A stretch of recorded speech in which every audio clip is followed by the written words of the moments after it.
এত দ্রুত বলতেছেন তো? এর আগের দিন আপনি হ্যাঁ, এর আগের পরীক্ষাতে খুব স্লো বলছিলাম, প্লাস শেষ করে দিয়েছিলাম, পরে আপনি দিচ্ছেন আমার ভালোভাবে যে আপনি আর কোনো ফেল করতেন না। এই জন্য আমি নিয়ত করে আসছি আজকে আর থামা যাবে না। থামেন নাই ভালো কথা, কিন্তু এত দ্রুত কেন বলতেছেন?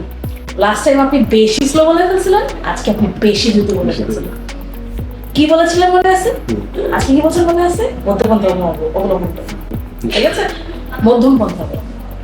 43 সেকেন্ড পর্যন্ত আপনি পার্ট 2 এর কথা বলছেন, তারপরে বাকিটা আপনি 2 মিনিট শেষ করছেন ঠিক বকর বকর আবার ওইখানে যাবেন। আপনি যদি সুযোগ পান, কিন্তু আপনার অনেক ওভারওয়ার্ক, ফাইন্যান্সিয়াল ইস্যু, ইররেলেভেন্ট আপনার টপিকের সাথে কি কোনোভাবেই এটার কোনো মিল আছে?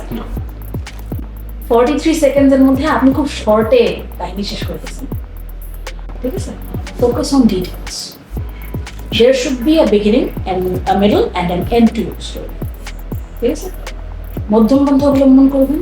স্টোরি বলাটা, রেলেভেন্টলি গল্প বলাটা নিজেকে নিজে রেকর্ড করে তারপরে আবার। ঠিক আছে।